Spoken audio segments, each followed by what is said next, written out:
আসসালামু আলাইকুম ওরহমতুল্লাহ। মুসলিমের সময়ের প্রিয় দর্শকবৃন্দ, আশা করি আল্লাহর অশেষ রহমতে সকলে ভালো আছেন। আমি ইয়ার সাগর হাওলাদার আজ আপনাদের কাছে উপস্থাপন করব ইসলামের ইতিহাস, সংস্কৃতি ও রাজনীতি বিষয়ভিত্তিক ধারাবাহিক আলোচনা বিশেষ পাঠ পর্ব 4। আজকের আলোচ্য অধ্যায় ইসলামী সংস্কৃতি। আলোচ্য বিষয় ইসলামী শিল্প ও সাহিত্য। আউযু বিল্লাহি মিনাশ শাইতানির রাজিম। বিসমিল্লাহির রহমানির রহিম। ইসলামী শিল্প ও সাহিত্য। ইসলামী শিল্প ও সাহিত্য নিয়ে বিস্তর আলোচনা করা সম্ভব। আমি এখানে সংক্ষিপ্ত আলোচনা করছি। ইসলামী সভ্যতা বিশ্ব ইতিহাসে অতি গুরুত্বপূর্ণ সাংস্কৃতিক অবদান রেখেছে। এর দুটি প্রধান শাখা হলো ইসলামী শিল্পকলা, ইসলামী সাহিত্য। এগুলো শুধু ধর্মীয় অনুভূতি নয়, বরং চিন্তা চেতনা, আধ্যাত্মিকতা, সংস্কৃতি ও জ্ঞান বিজ্ঞানের বহিঃপ্রকাশ। ইসলামী শিল্প মূলত তাওহীদ, আল্লাহর মহিমা, আধ্যাত্মিকতা, জ্যামিতিক শৃঙ্খলা এবং সৌন্দর্যের মাধ্যমে আল্লাহকে স্মরণ, এই ধারণার উপর দাঁড়িয়ে রয়েছে। ইসলামী শিল্পের বৈশিষ্ট্য: বিমূর্ততা ও জ্যামিতিক সৌন্দর্য।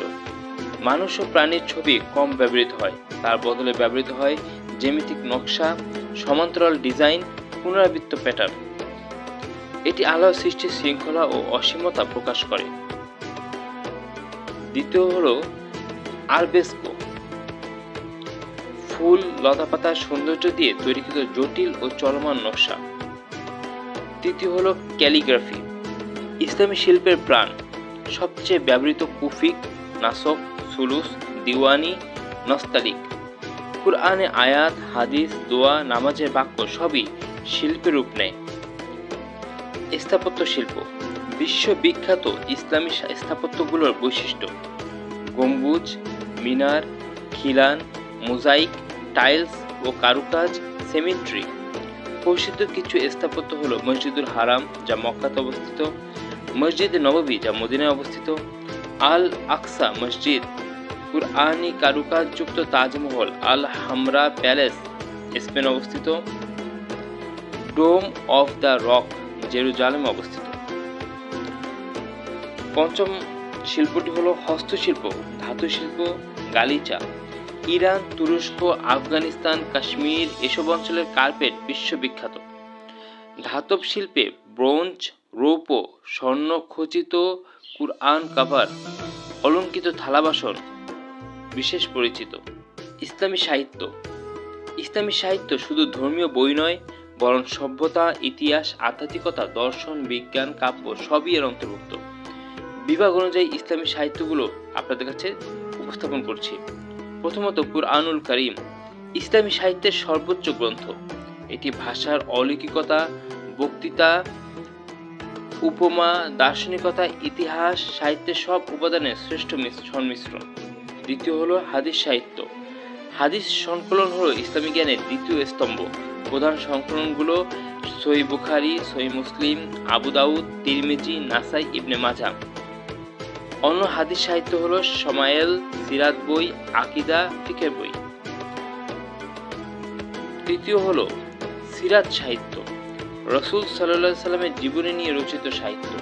বিশ্বখ্যাত লেখক ইবনে হিশাম, ইবনে ইসহাক, ইমাম নববী, আল্লামা শিবলি নুমানি, সৈয়দ সুলাইমান নদভী, সাফিউর রহমান মুবারকপুরী। চতুর্থ হলো ফিকহ ও শরীয়হ সাহিত্য, ইসলামী আইন, বিধান, ইবাদত, লেনদেন, পরিবার নীতি, সমাজনীতি ইত্যাদি নিয়ে লেখা। চার মাযহাবের ইমামদের গ্রন্থ বিশেষ পরিচিত: ইমাম আবু হানিফা, ইমাম মালিক, ইমাম শাফি, ইমাম আহমদ। পঞ্চম হলো তাফসির সাহিত্য, কুরআনের ব্যাখ্যা গ্রন্থ। বিশ্বখ্যাত তাফসিরে তাবারি, ইবনে কাসির, কুরতুবী, মারিফুল কুরআন, তাফহিমুল কুরআন, তাফসিরে মাজহারি। ষষ্ঠ হলো আধ্যাত্মিক সাহিত্য, ইসলামের রুহানিয়াত নিয়ে বিস্তৃত সাহিত্য সৃষ্টি হয়েছে।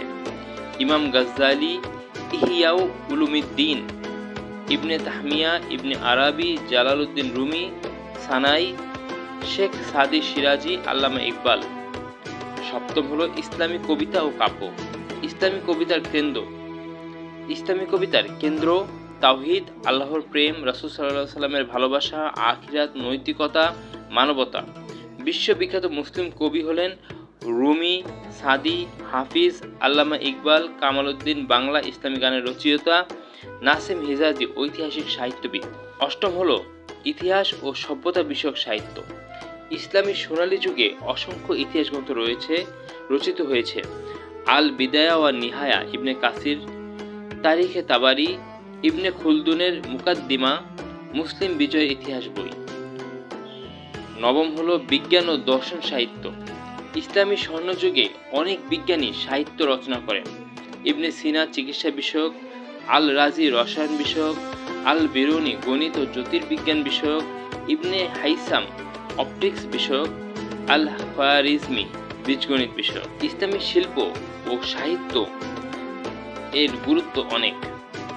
মুসলিম সভ্যতার পরিচয় বহন করে, তাওহীদের শিক্ষাকে সুন্দরভাবে প্রকাশ করে, জাতির আধ্যাত্মিক মূল্যবোধ জাগ্রত করে, জ্ঞান বিজ্ঞানে এগিয়ে নিয়ে যায়, মানবতা, ন্যায়, নৈতিকতা প্রচার করে, ইসলামী ইতিহাস সংরক্ষণ করে।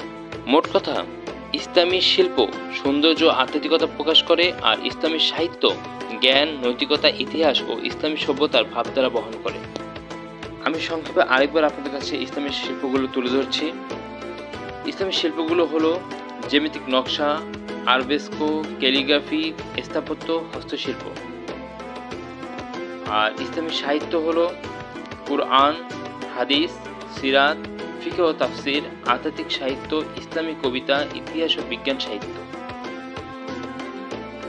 আলহামদুলিল্লাহ,